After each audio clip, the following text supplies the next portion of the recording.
Hello, everybody. Welcome back to the Press Plate Lifestyle Inspire podcast, where we do interviews with inspiring and interesting people like our new friend Sarah today.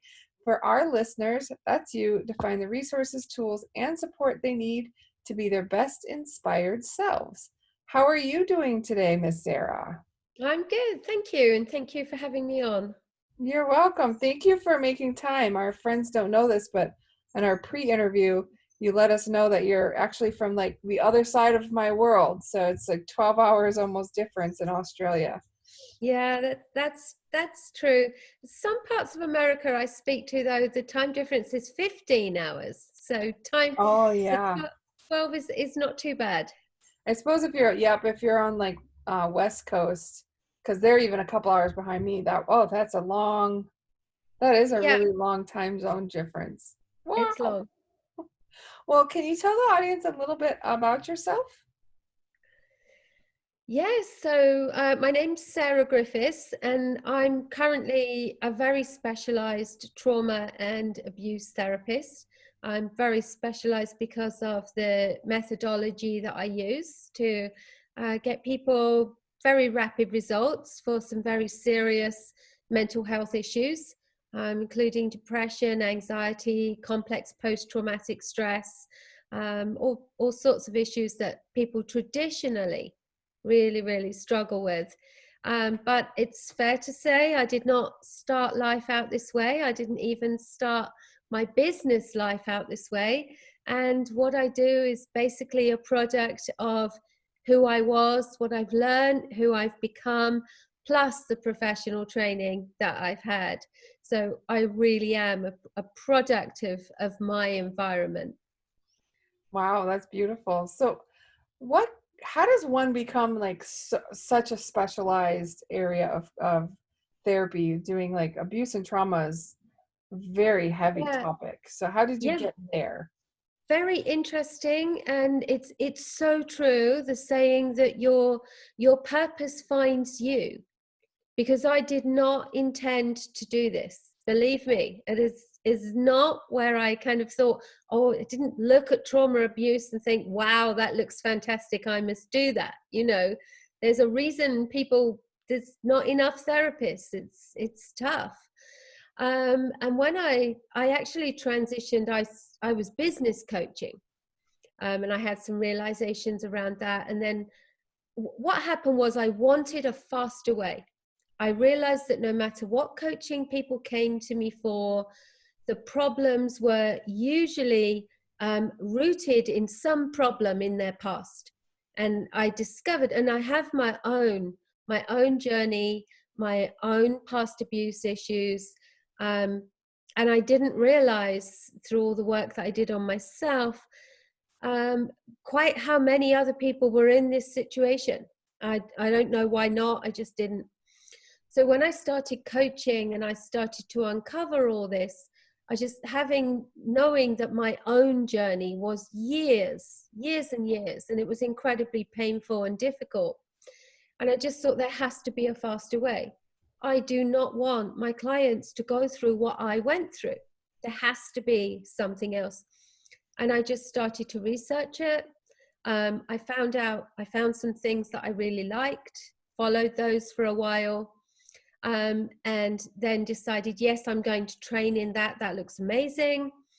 And that's basically what I did. So I trained in a very particular form of hypnotherapy called rapid transformational therapy.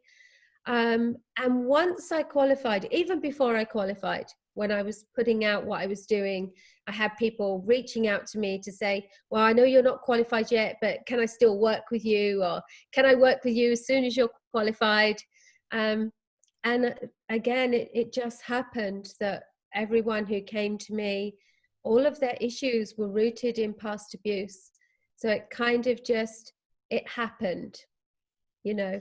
It, Yeah, it, it took care of unfolded. itself. Yeah. It revealed what it was meant to be.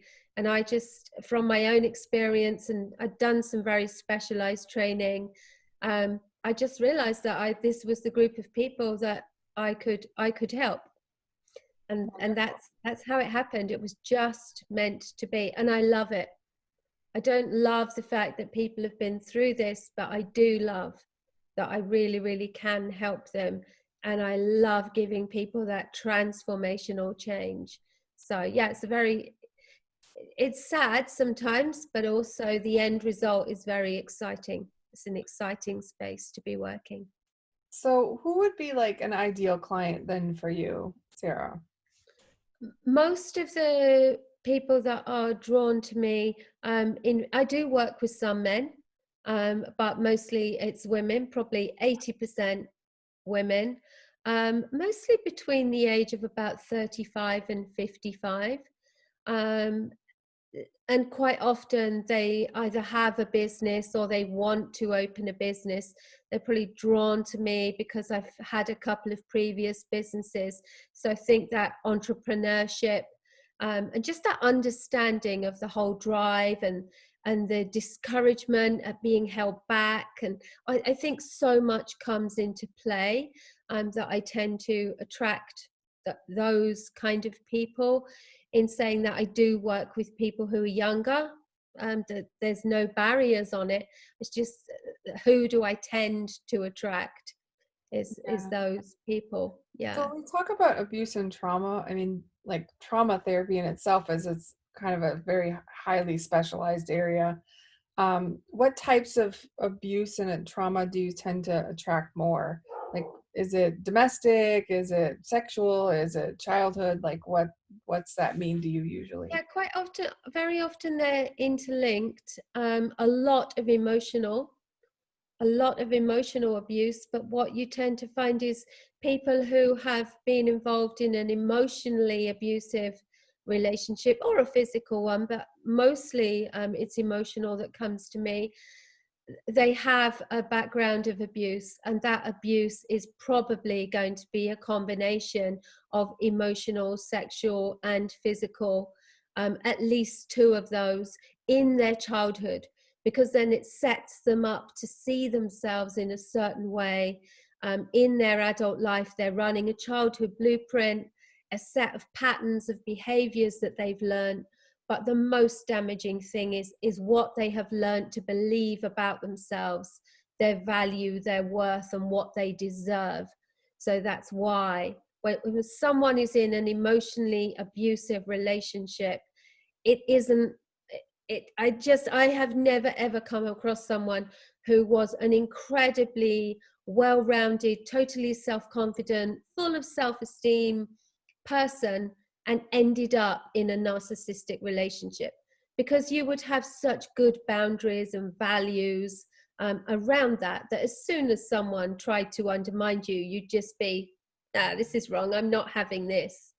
So the people that allow it are people that are used to it to some degree, and they don't always see it. Sometimes people will say to me, I have no idea where this comes from. And then they'll start to talk about a very controlling father. Well, there we go. And actually, I worked with someone recently, and she said, I just don't get it. And she was talking about her parents and her mum. And then she said, the only thing about my mum, she said, she was very, very loving. She said, but I hated the way she just did everything my father wanted. There we go. There's your role model for your narcissistic abuse relationship. It's these things that we don't even realize. So it isn't always obvious abuse, but there's always a root cause. So I can imagine that if people are out there, they've heard so many misconceptions about like hypnotherapy that they're going to turn them into a chicken, or they're going to be, I'm sure everyone even uses that example when they talk to you. But can you tell us how it's not that way, and that's not that kind of scariness? That's obviously very old misconceptions, and these days anyone can research anything. Don't take my word for it. You've got a keyboard at your fingertips. Look up what I'm saying. But what we're talking about is stage hypnotherapy, which is fun and entertaining. And what do we have on a stage? We have actors, We have people who want to go along with it. They're probably extroverts enjoying the attention. It has nothing to do in reality with hypnotherapy at all. The reality of hypnotherapy is that it's just deep relaxation, just like meditation, but just a stage further. It's just deep relaxation. A person is always awake. They're always in control. They always know what is happening. It's a constant collaboration and an interaction. But what it does, it allows you to access your subconscious mind in a way that reveals beliefs, perceptions, and ideas that you picked up as a child that don't serve the person you are today. That's what we're looking for. The subconscious is like a huge vault, and it stores everything, all of everything you've experienced since you were conceived. And you can go back and find out how those things are affecting the adult that you are today. Yeah. So do you consider yourself more a coach or more a therapist? I'm actually both. Both come into it, and I split up the sessions that people do with me, in that we do a RTT session, which is a couple of hours, but part of the package that people get with me, I think it's because it's all about change, and we're peeling away layers. And even once we've done the main session, the subconscious is still working, revealing things, turning up information. So after I've worked with someone, I follow up, and they have a recording that just reinforces their new beliefs and ideas. But about 10 days later, they have a coaching session with me, coaching, therapy, whatever you want to call it. But yeah, so I'm very rounded in my approach. I can give people a lot of value. And I think that's why female entrepreneurs like to come to me as well, because once we've done the personal stuff and got out of the way the blocks and barriers, which I don't, anyone listening, it is always you. I don't care what you think your excuses or your reasons are. It's always you. And when you realize that, when we've done that work and uncovered that, I think then people like to do work with me on, okay, so how do I start this business, and organic marketing and those kind of things that I have the experience in, so I can bring that in. And I think it's nice for people, if they've got a block or a limiting belief, it can be hard to say to someone, well, it's stopping me from expanding my business. Like a normal person isn't going to get that. They're just going to think you're absolutely crazy. Whereas someone like me, I totally understand the limiting beliefs that do that. I know why they do them. I also know what the difference is going to be when we remove it. And you can talk to me about your business ideas, and I just understand. I understand your desire to expand and do more and be more, and whereas I think a lot of people just like, can you just calm down? Yeah. So do you have like a favorite story? Like of course, keep your person's confidentiality, but like one of those transformation stories where you're like, oh yeah, this is why I'm doing this work. This is awesome. Yeah, I mean, I have a lot. I do have a lot, but I have a wonderful one, and it's no secret. It's she did me a long testimony. It's on my YouTube channel, and it was a lady who was following me for about 6 months. She kept commenting and asking questions, and then she had terrible CPTSD. All sorts of, she would message me about her anxiety, her panic attacks, her depression, her dissociating. She was like, there's no hope for me. There's no hope. I've been told that there's no hope. I will always have this. And I'm in despair. She had arthritis, psoriasis, all sorts of things that were just, and I just kept telling her, no, I can do this. It's for sure. It's no problem. After about 6 months, she said, right, that's it. I'm just going to work with you. I'm just going to do it. I'm going all in. And honestly, even after the first session, she changed so much. It's hard to put into words, just everything about her. And what she said it was, she realized in the first session that she was lovable. She was lovable. That was the key for her. And you can imagine, once you transform yourself internally like that, when you're suffering from low self-confidence, low self-esteem, no value, no worth, and suddenly here you are flooded with, wow, I'm lovable. That's huge. And over 12 weeks that she did a program with me, honestly, she's a completely different person. And the way she talks about it on her testimony, she got a promotion at work, all sorts of things, just fantastic things that happened in her life. Aside from her arthritis clearing up, her psoriasis disappearing that she'd had for 50 years. I mean, it was the whole bundle was just amazing.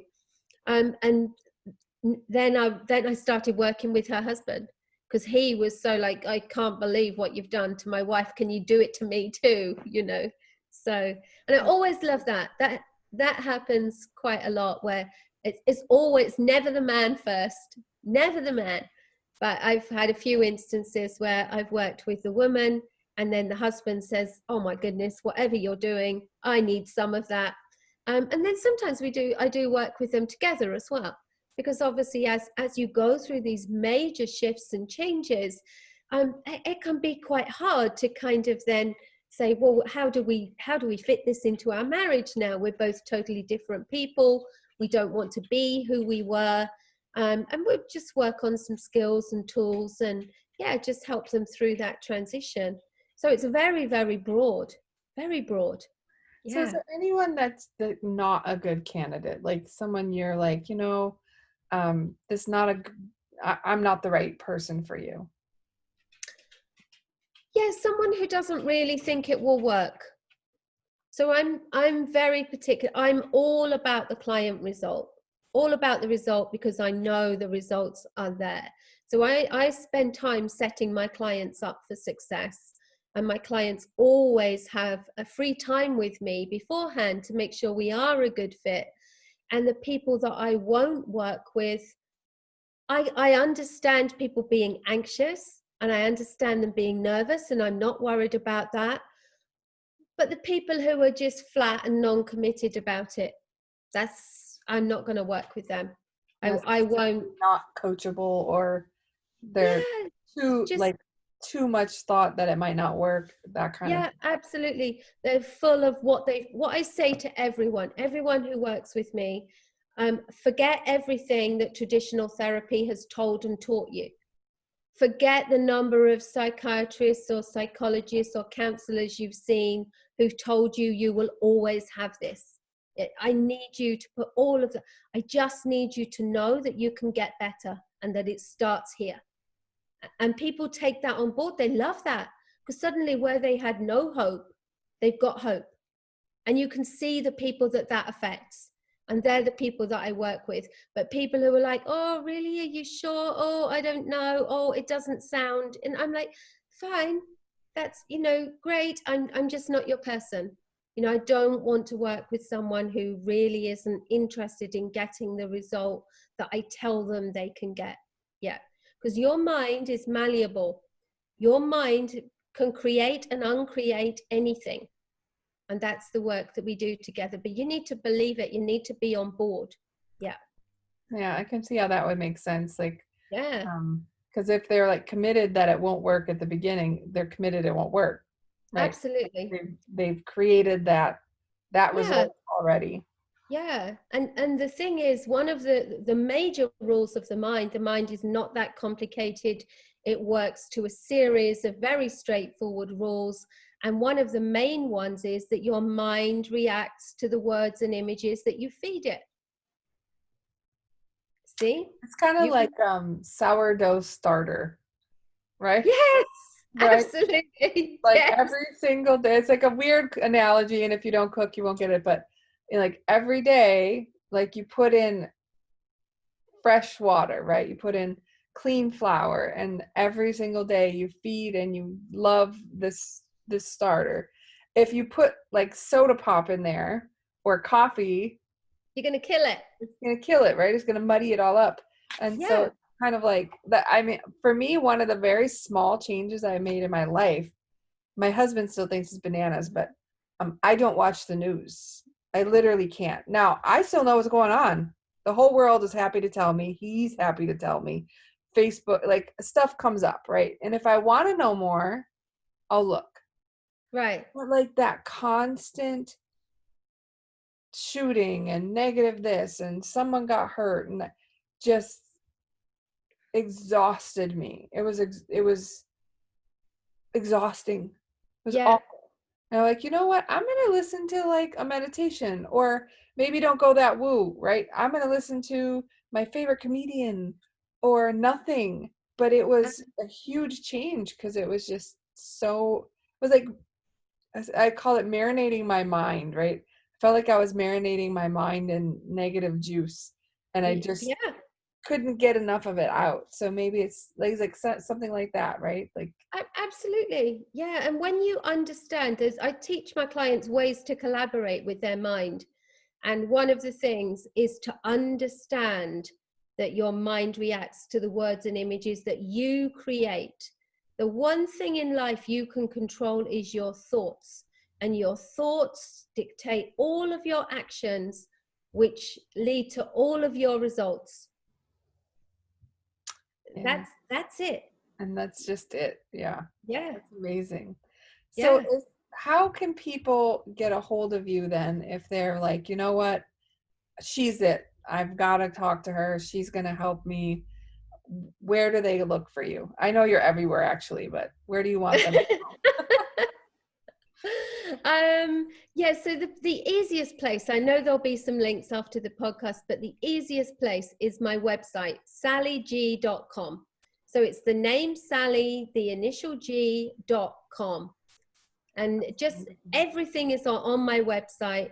And there are links to book into my calendar for free time with me. There are free resources.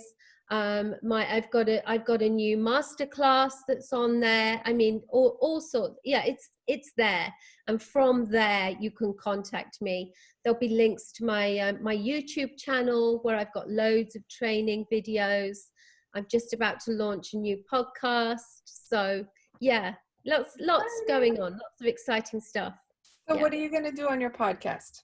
What's your like idea for what you're going to share with your audience? Yeah, so my podcast is going to be sharing the stories of women who have overcome past traumas or abuse to create success. Oh, Because so many people get stuck, like the medical profession tells them they'll never get better, or they just feel trapped and they feel useless and worthless.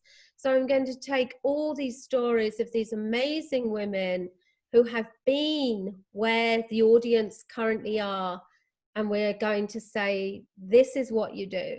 You're not worthless, you're not useless, you can do whatever you want to do, you have value, you have worth, you're loved, now do something about it. Yeah, that's so beautiful. that's the idea. That sounds like it will be very inspiring. I hope so. I hope so. That was the idea. Yeah, that's what I wanted to do. Yeah. Wonderful. So are there any parting words you'd like to leave our listeners with today? Yeah, that is just to remember that everything you need to be, do, and have whatever you want is already within you. It's already there. You're just not tapped into it. It's just been blocked, shut down. And your external success in anything, any area of your life at all, depends on your internal transformation. That's beautiful. Well, thank you so much for being here so late in the evening and doing our interview with us. And it sounds like what you're doing is is some inspired work, and I'm glad that we got a chance to meet you.